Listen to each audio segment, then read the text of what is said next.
이제 다 같이 일어서셔서 사순절 네 번째 주일 예배를 시작하겠습니다. 하나님께서 우리에게 주신 가장 큰 계명은 하나님을 사랑하라는 것입니다. 우리는 하나님을 어떻게 사랑해야 합니까?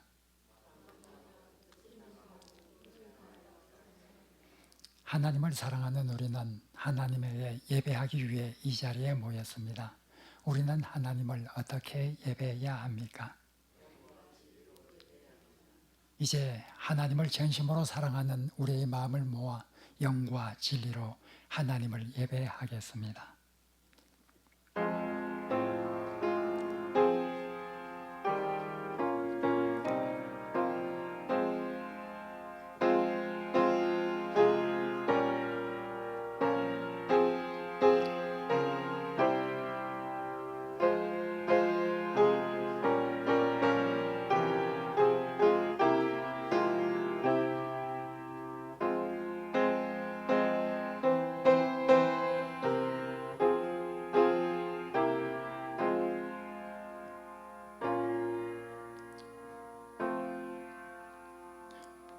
너희는 이 세대를 본받지 말고 오직 마음을 새롭게 함으로 변화를 받아 하나님의 선하시고 기뻐하시고 온전하신 뜻이 무엇인지 분별하도록 하라.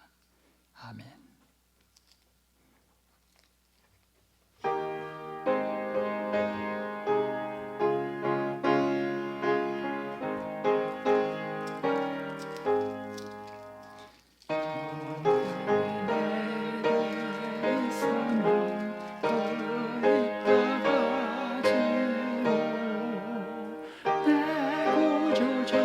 시는 종을 늘 찬송하겠네. 내 은혜로우신 하나님 날 도와주시고 그 크신 영광 널리 펴달래하소서.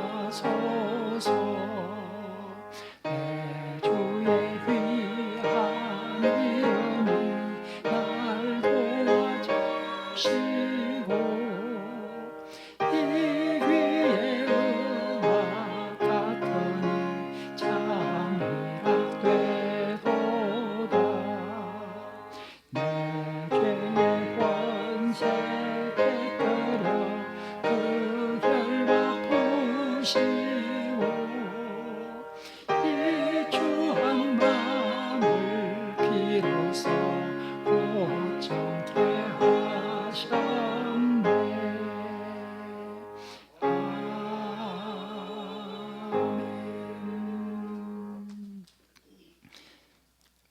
이제 하나님 앞에 예배하는 자로서 우리의 죄와 허물을 하나님 앞에 고백하는 시간을 갖겠습니다.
우리의 죄와 허물을 고백하는 우리에게 요한일서 말씀을 통해서 하나님께서 말씀하십니다. 만일 우리가 우리 죄를 자백하면 그는 미쁘시고 의로우사 우리 죄를 사하시며 우리를 모든 불의에서 깨끗하게 하실 것이요. 이 신실하신 하나님의 말씀에 근거해서 우리가 고백한 죄와 허물이 용서받았음을 확신하시기를 바랍니다. 아멘. 나는 전능하신 아버지 하나님, 천지의 창조주를 믿습니다. 나는 그의 유일하신 아들, 우리 주 예수 그리스도를 믿습니다. 그는 성령으로 잉태되어 동정녀 마리아에게서 나시고 본디오 빌라도에게 고난을 받아 십자가에 못 박혀 죽으시고 장사된 지 사흘 만에 죽은 자 가운데서 다시 살아나셨으며 전능하신 아버지 함께 거기로부터 살아있는 자와 죽은 자를 심판하러 오십니다. 나는 성령을 믿으며 거룩한 공교회와 성도의 교제와 죄를 용서받는 것과 몸의 부활과 영생을 믿습니다. 아멘.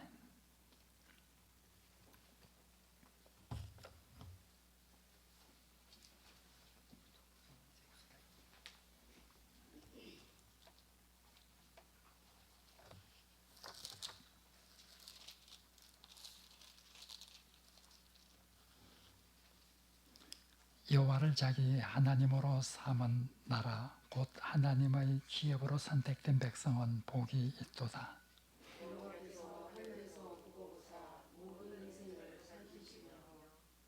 곧 그가 거하시는 곳에서 세상의 모든 거민들을 굽어 살피시는 도다.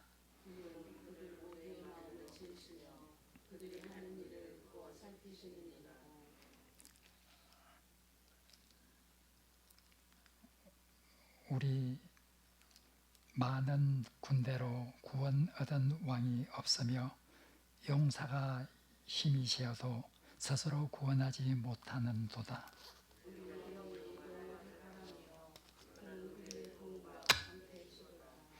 우리 마음이 그를 즐거워하며 우리가 그의 성호를 의지하였기 때문이로다.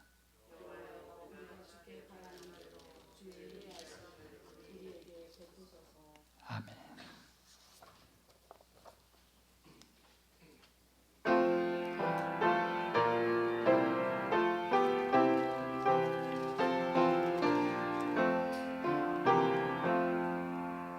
날 구원하신 예수님 영원히 찬송하겠네.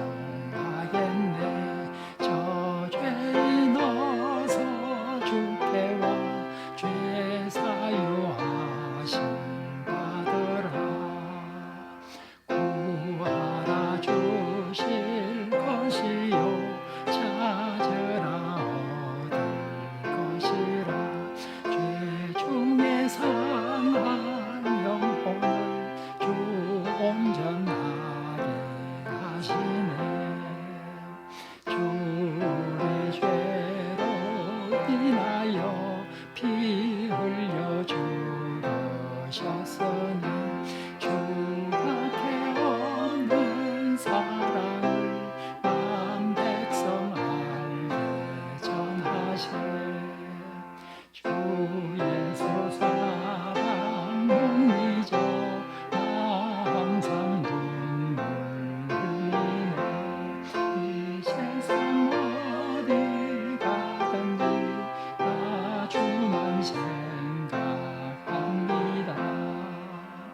목마른 자의 생애와 영생의 물을 마시라.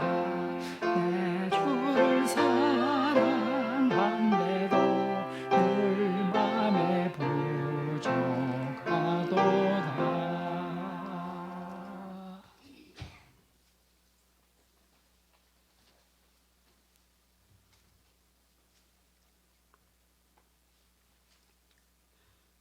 하나님 아버지, 하나님의 그 크신 은혜와 사랑을 감사를 드립니다. 오늘은 사순절 네 번째 주일로 아버지 앞에 예배 드리게 됨을 감사를 드립니다. 주님의 고난의 십자가를 믿음의 눈으로 바라봅니다. 거룩하신 주님, 코로나19 우한 폐렴 바이러스로 인해 온 세계가 불안과 공포 속에 살아가고 있는 것을 주님 아십니다. 거룩하신 주님, 저희들의 믿음과 건강을 지켜 주옵소서. 우리 모두에게 믿음과 용기를 주시어서 이 어려움에서 승리하게 하여 주옵소서. 하나님 아버지, 고난 중에 저희들이 스스로 겸비하고 회개하며 기도하게 하여 주옵소서. 내 얼굴을 구하면 내가 하늘에서 듣고 그 죄를 사하고 그 땅을 고쳐주시겠다고 말씀하심을 기억합니다. 하나님, 저희들이 겸비하여 하나님의 얼굴을 구합니다. 하나님, 이 땅을 고쳐 주시옵소서. 진정으로 두렵고 떨림으로 우리의 구원을 이루어가는 믿음의 성도들이 되게 하여 주옵소서. 하나님 아버지, 우리나라를 불쌍히 여겨 주옵소서. 이제 선거를 앞두고 있습니다. 우리나라 정치하는 모든 유정자들에게 진실과 정의와 공의가 세워지는 나라가 되도록 인도해 주시기를 간절히 기도합니다. 하나님의 복을 받는 대한민국이 되게 하여 주시옵소서. 거룩하신 하나님, 이 시간 영상으로 예배하는 사랑의 빛 교회 모든 교우들의 가정을 돌보아 주시며 보호하여 주시기를 원합니다. 모든 성도들이 주님의 부르심의 사명을 감당하는 교회로 거듭나게 하여 주옵소서. 진리의 성령 하나님, 이 시간 말씀을 대언하시는 목사님을 영육간에 강건하게 하옵소서. 말씀을 듣는 우리 모두가 하나님의 말씀으로 모든 고난과 어려움을 넉넉히 이기는 믿음으로 역사하여 주시기를 기도합니다. 영광 받으시기에 합당하신 주님께 찬양을 드리며 우리를 구원하시기 위해 십자가의 길을 걸어가신 우리 주 예수 그리스도의 이름으로 기도드립니다. 아멘.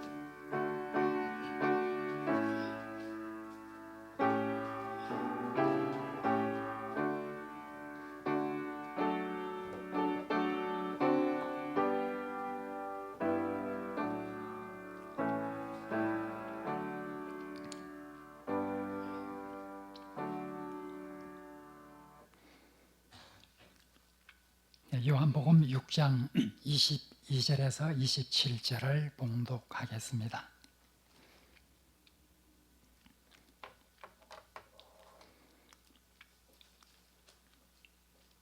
이튿날 바다 건너편에 서 있던 무리가 배 한 척 외에 다른 배가 거기 없는 것과 또 어제 예수께서 제자들과 함께 그 배에 오르지 아니하시고 제자들만 가는 것을 보았더니 그러나 디베랴에서 배들이 주께서 축사하신 후 여럿이 떡 먹던 그곳에 가까이 왔더라.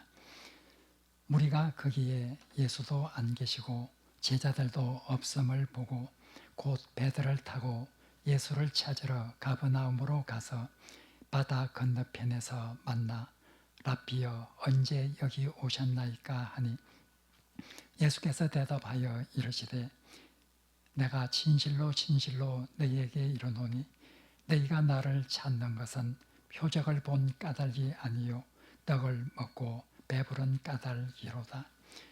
썩을 양식을 위하여 일하지 말고 영생하도록 있는 양식을 위하여 하라.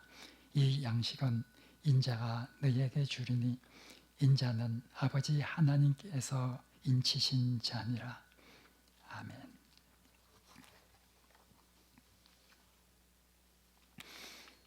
오늘 22절부터 봉독했지만은 1절부터 우리가 살펴보아야 본문의 내용을 더욱 잘 이해할 수 있습니다. 6장 1절 이하에는 다음과 같은 내용이 나옵니다. 예수님께서 갈릴리 주변에 있는 한 낮은 산에 오르셨습니다. 그러나 많은 사람들이 예수님이 그곳에 계신 것을 보고 찾아왔습니다. 왜냐하면 그들은 예수님께서 행하신 여러 표적에 대해서 듣고 보았기 때문입니다. 예수님께서 행하신 표적들을 보고 놀란 이 많은 무리가 예수님을 찾아 나왔습니다. 약 5,000명 정도라. 이 5,000명은 그 당시의 관습에 따라서 남자의 수만 헤아린 숫자입니다. 이렇게 많은 사람이 예수님을 찾아왔고 예수님은 그곳에서 그들에게 말씀을 하셨습니다. 그곳에서 이젠 때가 되어 그들에게 먹을 것을 주어야 될 시간이 되었습니다. 그곳에서 먹을 것을 찾기는 어려웠습니다. 제자들이 발견한 것은 어린 아이가 가지고 있던 보리떡 5개와 물고기 2마리가 전부였습니다. 그러나 예수님께서는 이 보리떡 5개와 물고기 2마리를 가지고 축사하심으로 5,000명을 먹이고 12바구니에 거두는 놀라운 표적을 행하셨습니다. 이 표적을 행하셨을 때 그 표적을 보았던 무리들의 반응은 14절, 15절에 잘 나옵니다. 이는 우리가 기다렸던 그 사람이 아니냐, 그 메시아가 아니냐, 우리가 왕으로 삼자. 바로 이 사람을, 우리를 배불리 먹여준 이 사람을 우리의 왕으로 삼자. 이렇게 해서 예수 그리스도를 왕으로 삼으려고 하는 이런 움직임이 일어나는 것을 보고 예수님께서는 그 자리를 피하셨습니다. 이것이 오늘 읽은 본문 이전에 나온 내용입니다.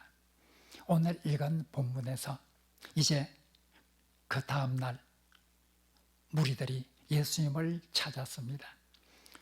그러나 예수님은 어제 있던 곳에 계시지를 않았습니다. 그들은 여러 가지로 어디로 갔을까 계산을 해보면서 아마 바다 건너편으로 갔을 것이다, 이렇게 추정을 하고 그들은 배들을 타고 바다 건너편으로 가서 가버나움에서 마침내 예수 그리스도를 만나게 되었습니다. 그들은 예수님께 묻습니다. 예수님, 언제 여기에 오셨습니까? 그러나 예수님은 언제 여기에 오셨습니까 하는 무리들의 질문에 대답하지 않으셨습니다. 그것은 중요한 문제가 아니기 때문입니다. 예수님께서는 정말 무리들에게 꼭 필요한 말씀을 하십니다. 너희들이 나를 찾아 이렇게 나오게 된 것은 표적을 보았기 때문이 아니라 너희들은 먹고 배불렀기 때문에 나를 찾은 것이다. 썩을 양식을 위하여 일하지 말라. 영생을 위하여 일을 하라. 이 영생은 인자가 너에게 주는 것이라. 인자는 하나님께서 인치신 자니라. 이 말씀을 오늘 본문에서 말하고 있습니다. 언제 여기에 오셨습니까 하는 이 무리들의 질문에 대답하기보다는 정말 무리들이 잘못하고 있는 그 무리들의 행동에 대해서 예수님께서 한탄하시면서 말씀하시는 이 말씀을 보면서 우리는 오늘 이 무리들의 잘못이 무엇인가를 생각해 보며 사순절을 보내면서 우리는 어떻게 사순절을 보내야 될지 다시 한번 생각해 보는 귀한 기회로 삼고자 합니다. 무엇이 예수님을 한탄하게 만들었을까요? 그들은 예수님을 찾았습니다. 부지런히 찾았습니다. 끈질기게 찾았습니다. 그러나 그들이 예수님을 찾은 것은 결코 예수님을 기쁘게 하지 못했습니다. 무엇보다도 먼저 그들이 예수님을 찾은 것은 이기적인 종교적인 욕망에서 예수님을 찾았기 때문입니다. 그들은 예수님으로부터 배불리 먹는 이런 은혜를 입었습니다. 그러나 그들의 마음속에는 예수님께 대해서 감사하고 예수님께 대하여 보답하고자 하는 이런 마음으로 예수님을 찾은 것이 아닙니다. 그들이 예수님을 찾게 된 것은 먹고 배부른 까닭이었습니다. 예수님께서 한탄하신 것은 너희들이 나를 찾은 것은 먹고 배부른 까닭이다.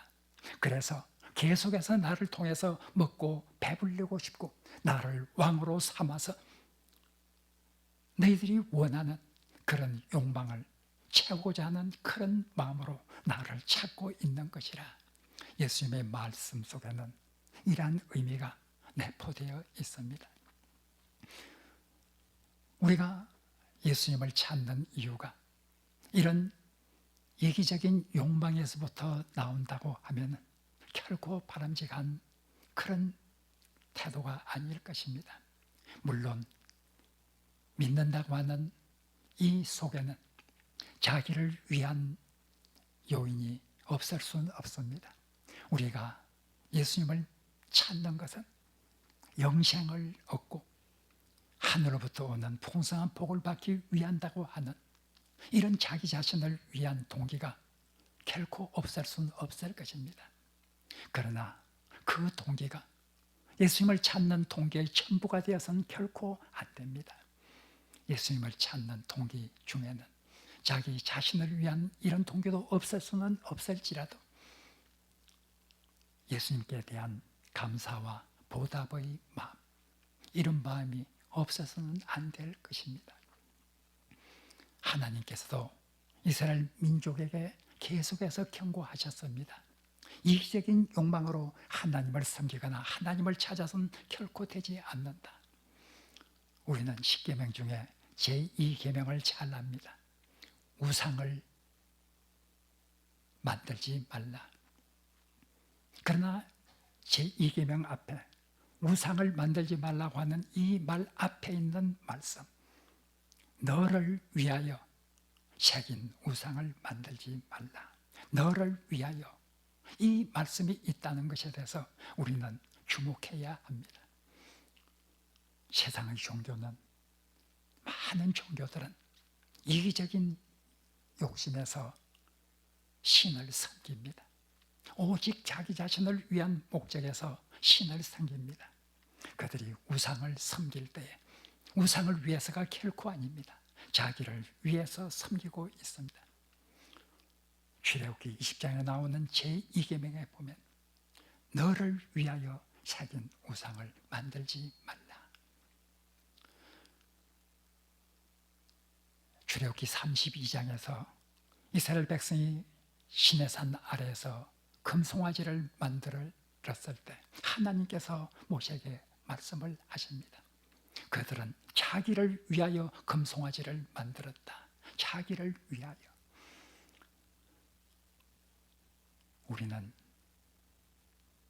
우리가 가지는 우리의 신앙이 이런 이기적인 욕망을 채우고자 하는 이런 마음에서 비롯된 것은 아닌가.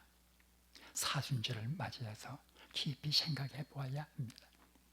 사순절을 맞이해서 우리는 하나님께 기도할 때 나를 위해서 하나님께서 이런 것을 해 주십시오 하고 기도하기보다는 내가 하나님을 위해서 무엇을 할 수 있는지를 생각하면서 하나님을 위해서 이런 일을 하게 해달라고 하는 그런 기도가 아마 사순절 기도에 더욱더 훌륭한 기도, 하나님께서 기뻐하시는 기도가 될 것입니다.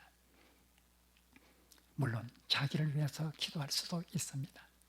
그러나 십자가에 못 박히신 그 예수 그리스도의 고난을 기억하면서 내가 이런 기도를 차마 하나님께 드릴 수가 없다. 이런 마음도 우리 속에 있다고 하면 우리가 설사 우리를 위해서 이런 일을 해 주십시오 하는 그 기도를 하나님께 드리지 못한다 할지라도 십자가에 못 박힌 예수 그리스도를 기억하며 내가 차마 나를 위해서 하는 이런 기도를 이 기간 동안에 하나님께 드릴 수가 없다는 마음으로 그 기도 하지 못했다 할지라도 하나님께서 그 마음 기억해 주시고 그 마음 읽어 주시고 그 마음을 기억해 주실 것입니다. 약 10년 전에 우리 교우들에게 인용했던 폭풍속의 십자가라고 하는 이 책의 내용을 다시 한번 기억하게 됩니다. 알베르트 하우제가 쓴 폭풍 속의 십자가, 이 책은 기독교 소설입니다. 그 배경은 약 2000년 전에 있었던 이스라엘입니다.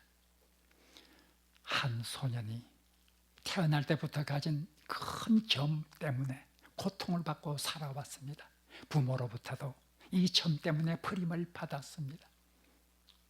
이 소년의 평생의 소원이 있다고 하면 내 얼굴에 크게 있는 이 점을 없앴으면 좋겠다. 이것이 평생의 소원이었습니다. 이 소년은 어느 날 놀라운 소식을 들었습니다. 나사렛 예수라고 하는 분, 그분은 사람들을 불쌍히 여겨주시고 그들의 고통을 제어해 주신다고 하는 소식이었습니다. 병든 자를 고치고 사람들을 불쌍히 여기며 그들의 문제를 해결해 주시는 분이라고 하는 놀라운 소식을 들었습니다. 그는 이제 예수님을 만나면 내 얼굴에 있는 이 큰 점을 없앨 수 있겠구나 하면서 기대 속에 살아갑니다.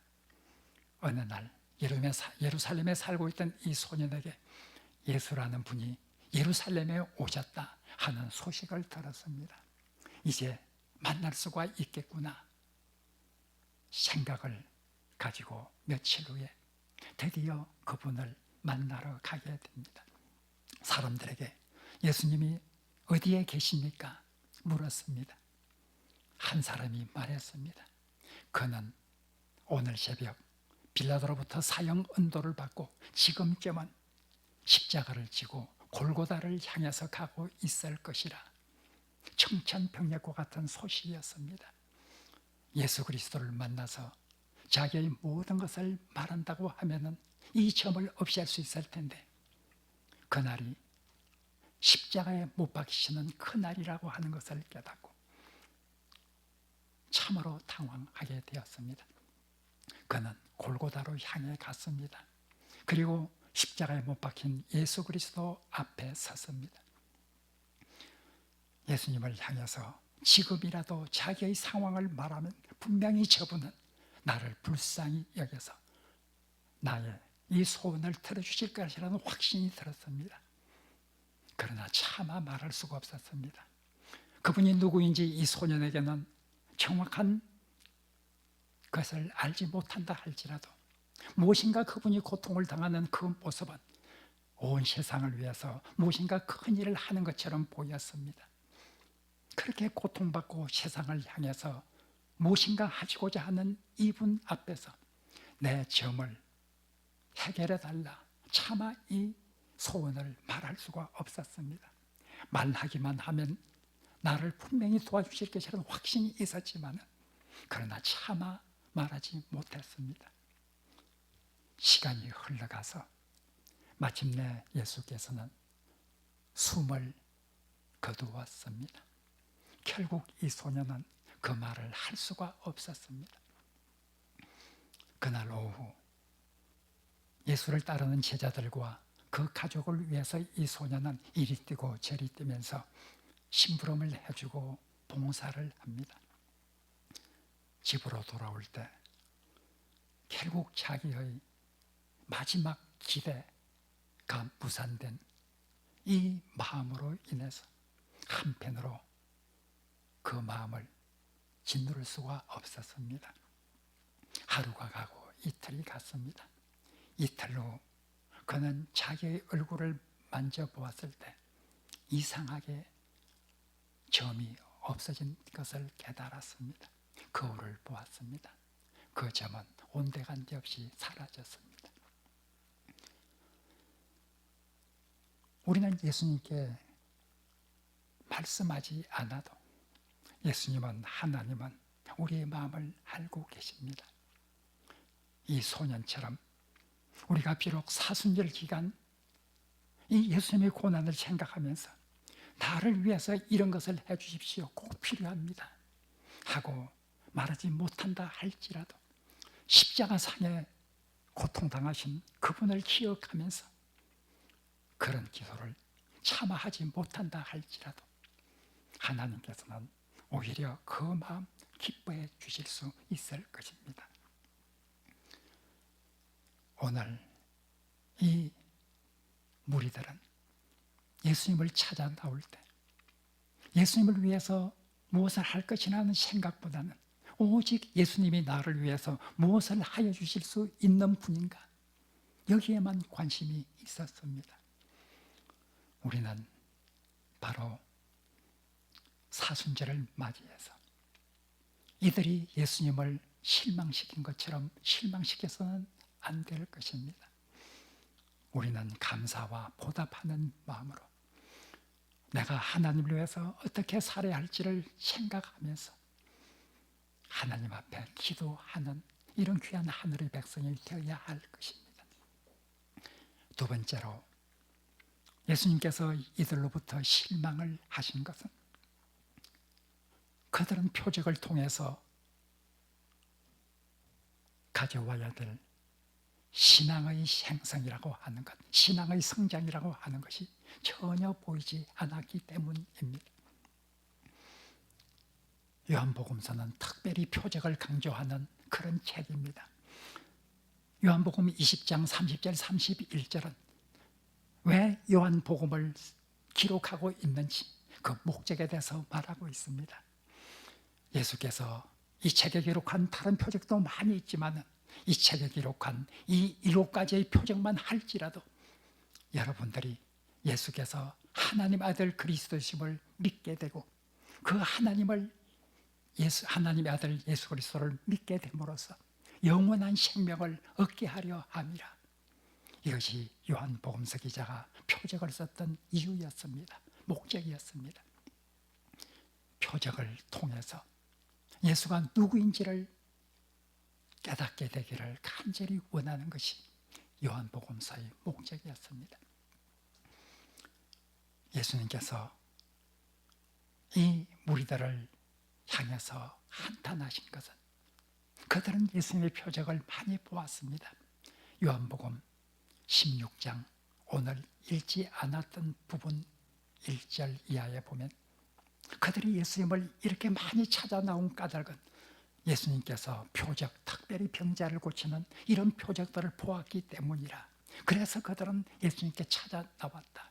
그리고 그들은 예수님께 나와서 오병이어의 기적이라고 하는 놀라운 표적을 그들은 또한 보았습니다. 그런데도 그들은 전혀 표적의 의미를 깨닫지 못했습니다. 오늘 읽은 본문 26절에서 말씀하신 대로 너희들은 이렇게 나를 찾아온 까닭이 표적을 보았기 때문이 아니라 먹고 배부른 까닭이다. 너희들이 내가 행했던 그 표적의 의미가 무엇인지를 알았다고 하면 나에 대한 신앙이 점점 성숙되어 갔을 텐데 그들은 전혀 표적의 의미를 깨닫지 못했습니다. 표적이 주는 그 모습만 보았습니다.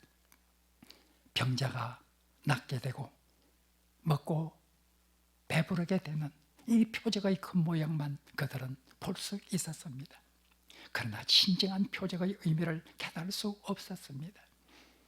너희들이 나를 찾은 것은 표적을 보았기 때문이 아니라 그 표적의 의미를 너희들이 깨달았다고 하면 지금 너희들이 행하는 행동으로 나에게 보이지 않았을 것이라.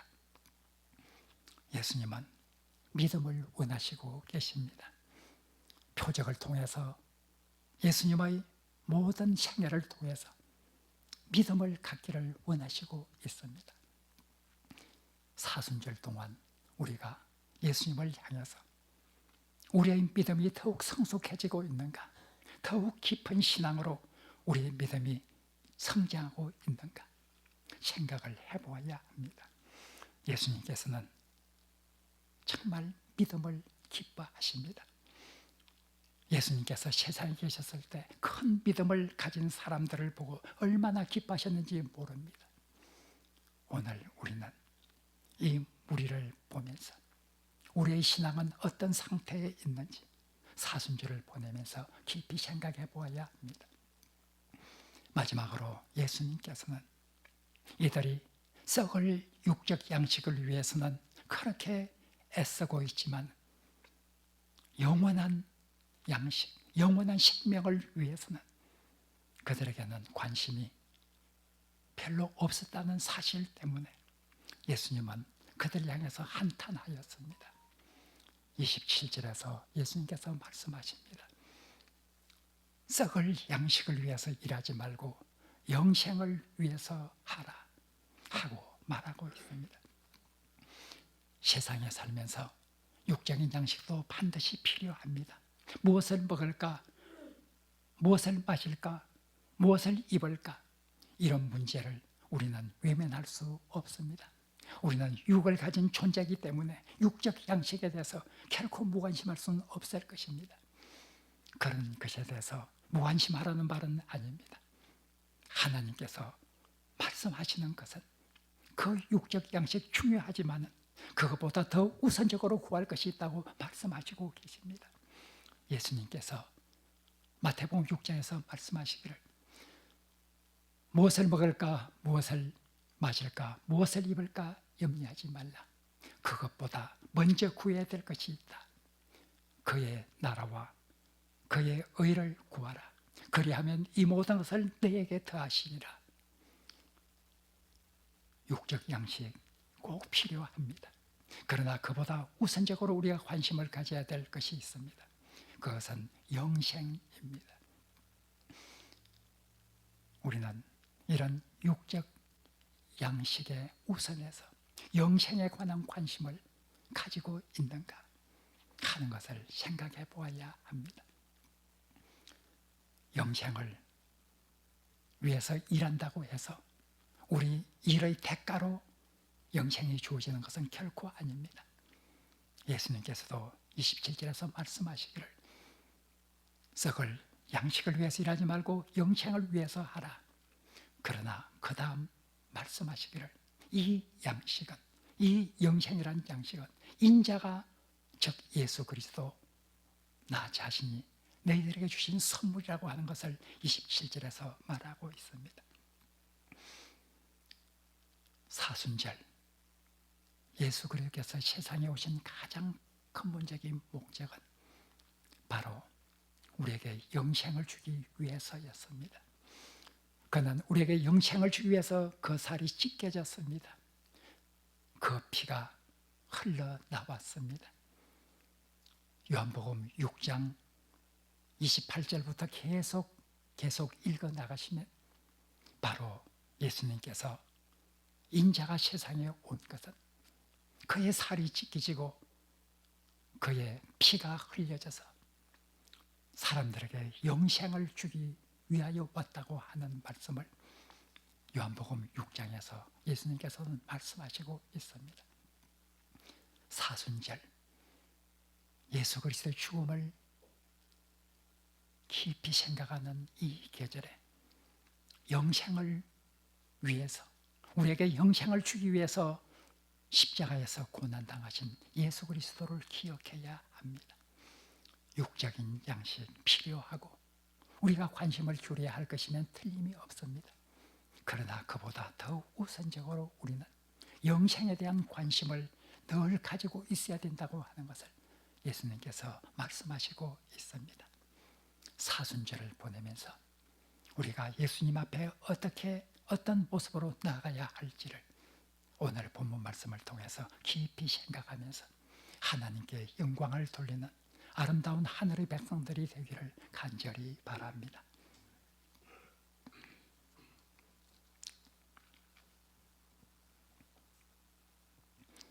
하나님 감사합니다. 우리가 예수님을 만날 수 있도록 예수께서 우리에게 오심을 감사합니다. 특별히 우리에게 영생을 허락하여 주시니 감사합니다. 예수 그리스도의 살이 찢겨지고 피가 흘려짐으로 우리가 영생을 얻었사오니 우리의 구주 되신 예수 그리스도를 사랑하게 해주시고 예수 그리스도에 대한 믿음이 더욱 성장해 갈 수 있도록 우리를 도와주옵소서. 이번 사순절 기간 예수 그리스도의 고난의 의미를 더욱 깊이 깨닫게 해주옵소서. 코로나19 감염 사태로 인해 고통하는 세계를 주께서 불쌍히 여겨 주옵소서. 예수님 이름으로 기도합니다. 아멘.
주시옵소서. 내 어두운 영에는 밝히시사 말씀에 감추인 참 진리를 깨달아 알도록 하옵소서. 아멘.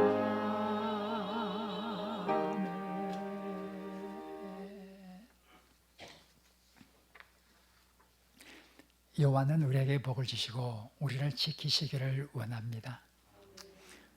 여호와는 그의 얼굴을 우리에게 비추사 은혜 베푸시기를 원합니다. 여호와는 그 얼굴을 우리에게로 향하여 드사 평강 주시기를 원합니다. 아멘. 교회 소식입니다.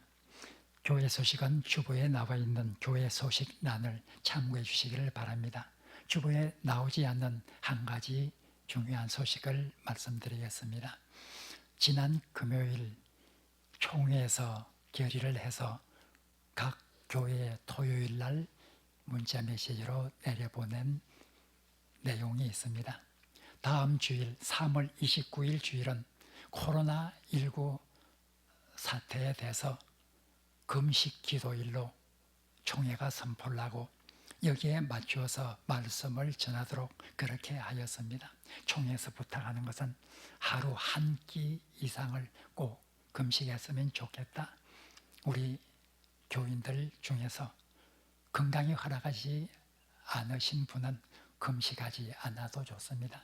그러나 금식할 수 있는 분은 아침이든 점심이든 저녁이든 한 끼는 꼭 금식을 해 주시고 코로나19 사태의 진정을 위해서 기도하는 이런 시간을 가져주시면 감사하겠습니다. 나머지 소식은 주보에 나온 소식을 참고해 주시기 바랍니다. 이제 다 같이 일어서셔서 149장 1절을 함께 부르시겠습니다.